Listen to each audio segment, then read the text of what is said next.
Hello and welcome to the Start TV Newsroom with me, Seydou Kamara. And thanks for joining us. In our headlines tonight, government has little chance to eradicate corruption, said GMC leader. GRA Commissioner wins Gambian of the Year award. Pirang horticulturist cries for inadequate water supply and fertilizer. On international news, Israeli army casualties, a major and a captain among latest soldiers killed in Gaza. Israeli army loses. Netanyahu says war exacting a heavy price. Those were the headlines, and now the news in detail.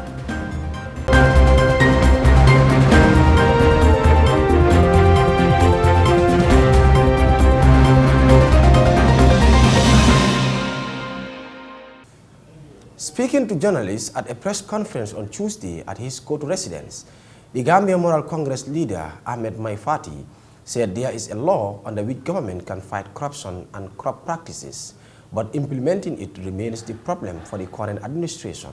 Modu El-Baji was in attendance and puts together this report.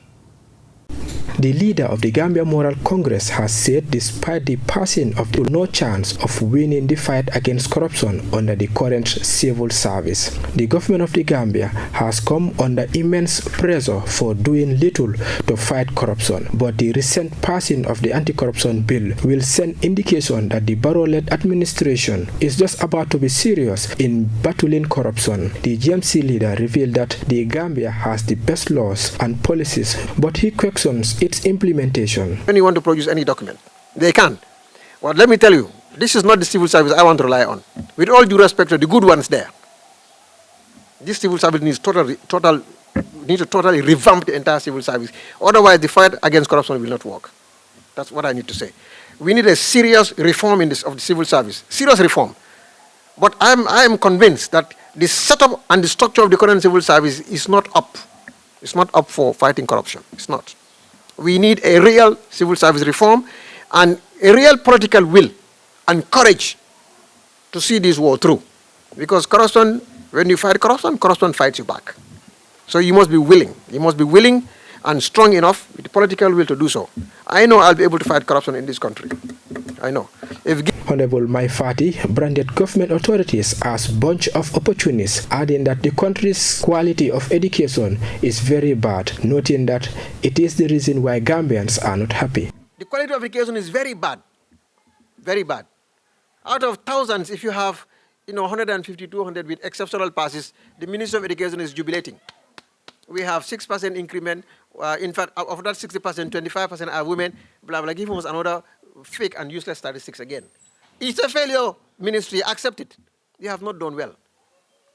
Tell governments you are not happy with the results and you will do better than justifying with statistics.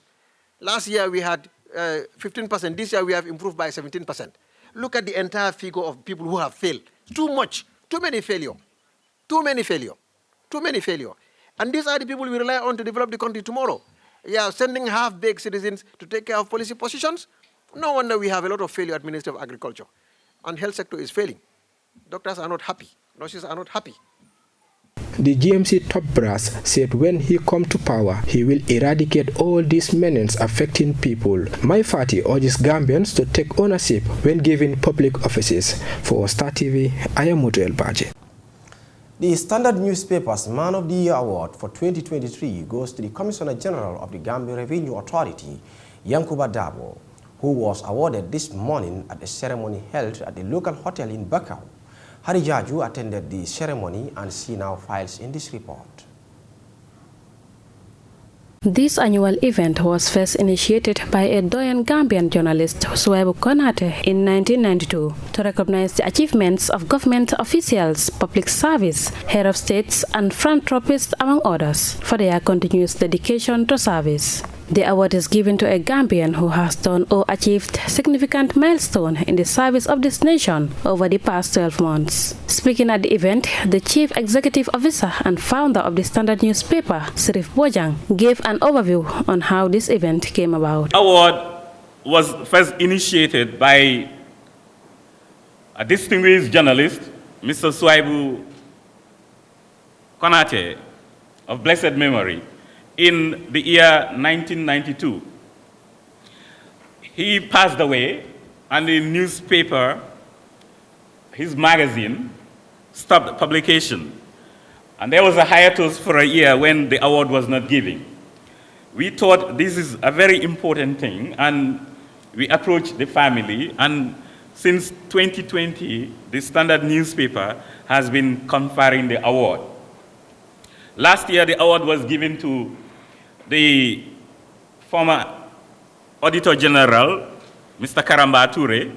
The previous year, it was given to His Excellency, the President of the Republic at State House.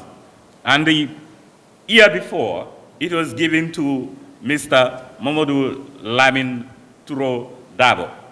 The editor-in-chief of the Standard newspaper, Lamin Cham, has this to say. 1992, when it was initiated by the Gambia News and Report magazine, published by the late Swaibu Konate of blessed memory, the Gambian of the Year award has been given to a Gambian, that is, who in the estimation of the awards committee has done the most for the public good over the preceding 12 months.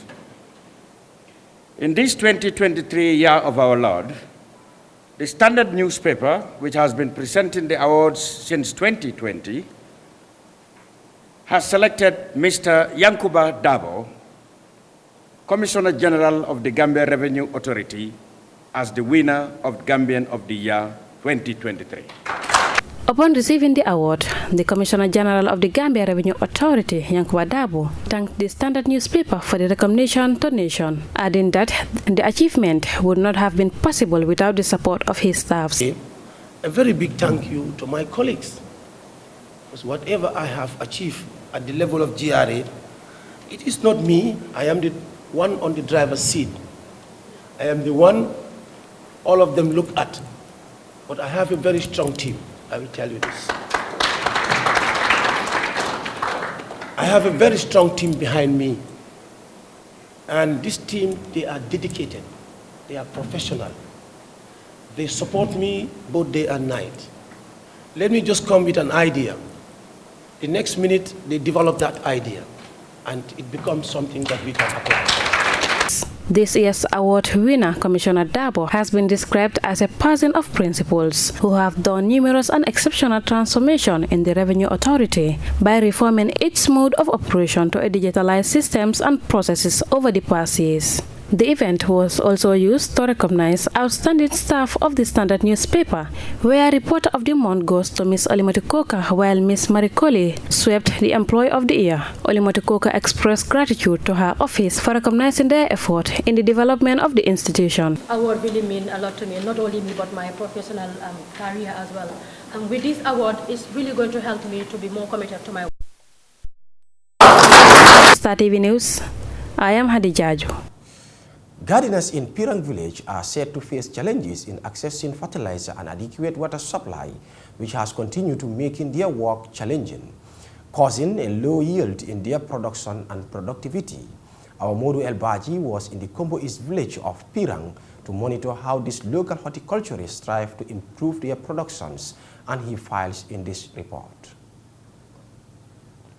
In the Gambia, most of the local women embark on gardening as their source of income, but like any other field of work, gardeners also endure challenges in actualizing their endeavors. However, at Pirang Agricultural Garden, inadequate water supply and fertilizer are the major factors affecting their gardeners. Fanta Sanyang told us that they use animal waste products on their gardens, but having the animal dump is not easy for them because they have to travel far to access it. Madam Sanyang noted that having space to display their goods is also another challenge.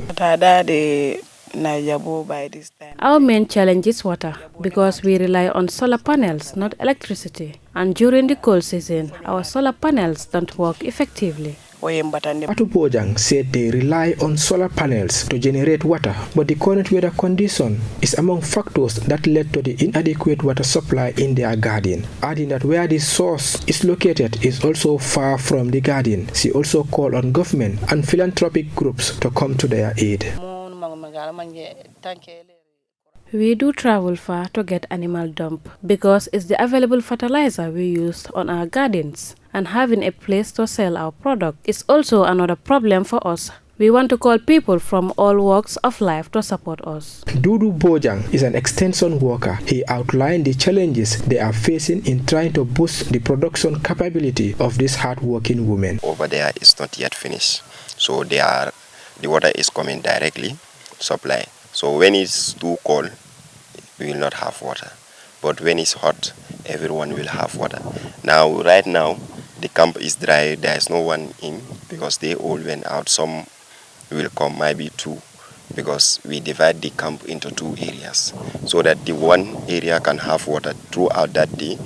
Let them their crop rest the following day. So the following day, the other side also will have water so that everybody can have something from the bed where you grow your crops. Supporting this initiative will complement the government of the Gambia's effort in achieving its blueprint and sustainable development goals. For Star TV, I am Modu El Baji. Well, this story by Modu El Baji will take us to a short commercial break, and when we return, the news continues. Please stay tuned.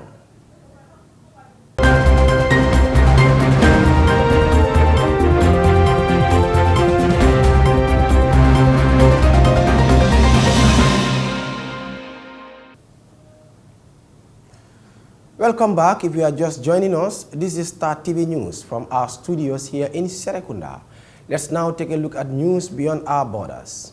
A 22-year-old major in Israel's 77 Battalion, a 24-year-old captain in the 52nd Battalion's Armored Brigade, and a 32-year-old deputy commander in the 198th Battalion were killed in fighting in South and Central Gaza on Wednesday. The 3 seriously wounded received injuries in the same battles as the 3 deceased soldiers, Israel's military said. The UN reports that 22 Israeli soldiers were killed over Tuesday and Wednesday in Gaza, bringing the total number of Israeli forces killed in the Palestinian territory to 162 since the ground invasion began 2 months ago. It was not known if the 3 latest deaths were included in the total death toll reported by the UN.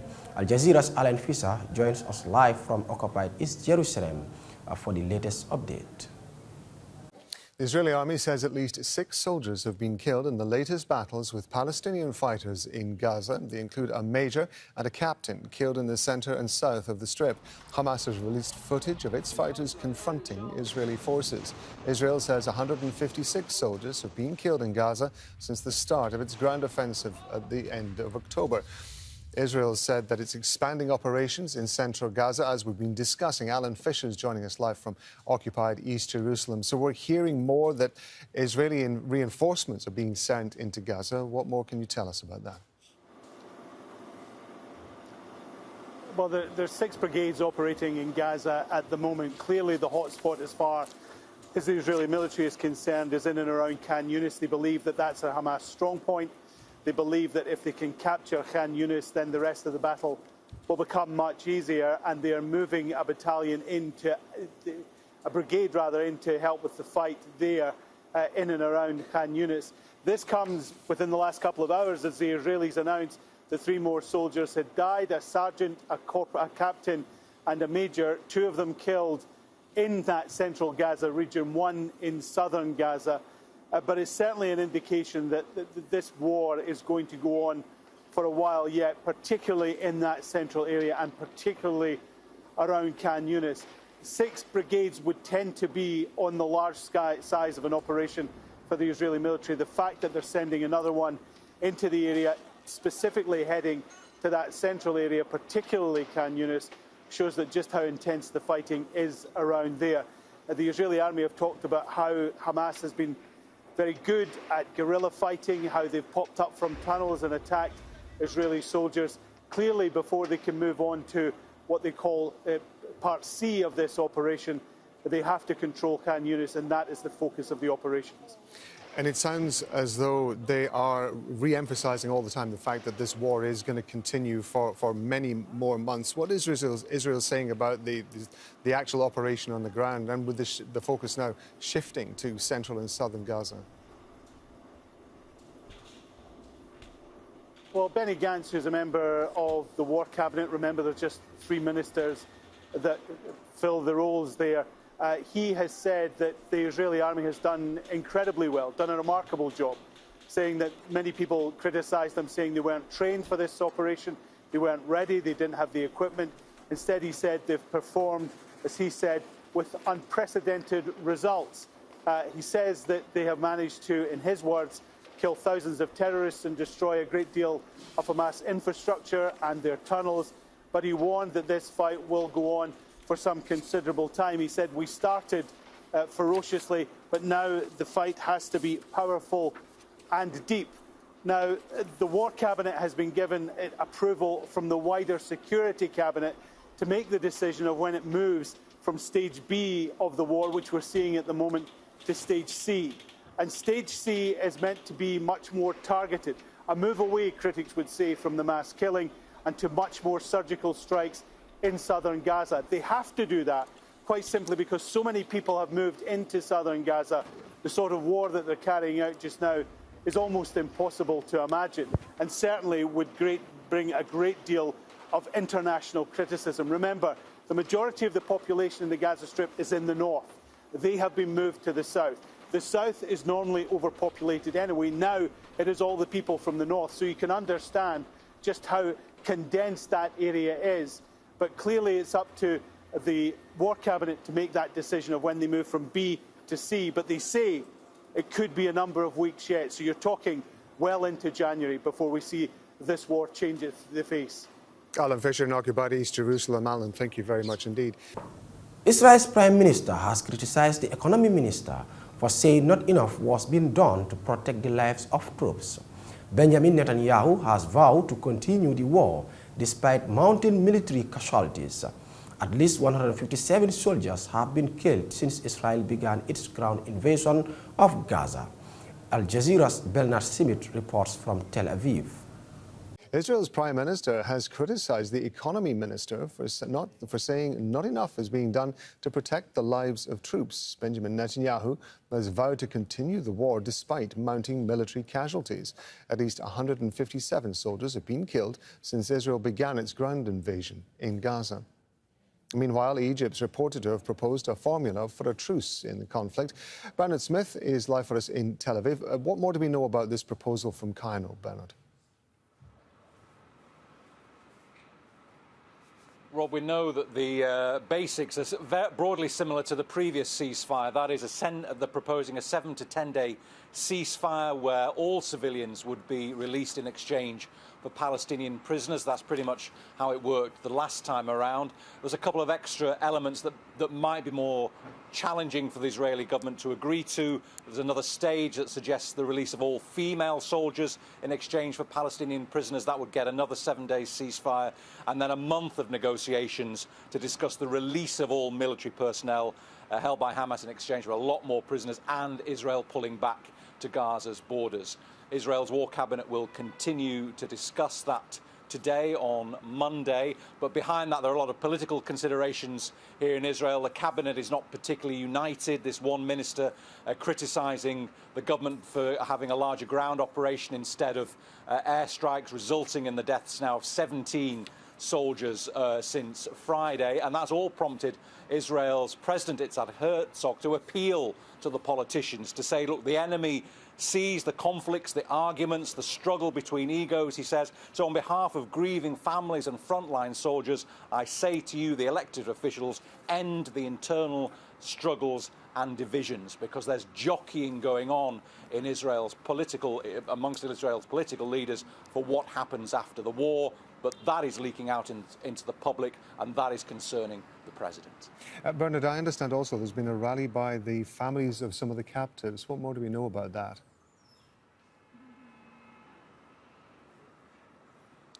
Yes, well, many of the captives' families are obviously frustrated that there hasn't been any movement, any release of captives. They're still there, and we're now on day 80 of this conflict. So the captives' families want more to be done to get them out, understandably, from their perspective, and they want the government to act on this latest initiative proposed by the mediators between Egypt, Qatar and Israel on one side, and Egypt and Hamas on the other. Bernard, thank you very much indeed. Bernard Smith in Tel Aviv. Before we end the news, a quick recap of our main stories. Government has little chance to eradicate corruption, said GMC leader. GRA Commissioner wins Gambian of the Year award. Pirang horticulturist cries for inadequate water supply and fertilizer. On international news, Israeli army casualties, a major and a captain among latest soldiers killed in Gaza. Israeli army loses. Netanyahu says war exacting a heavy price. That's all we have on tonight's news bulletin. Have a wonderful night and bye from me and the rest of the news team.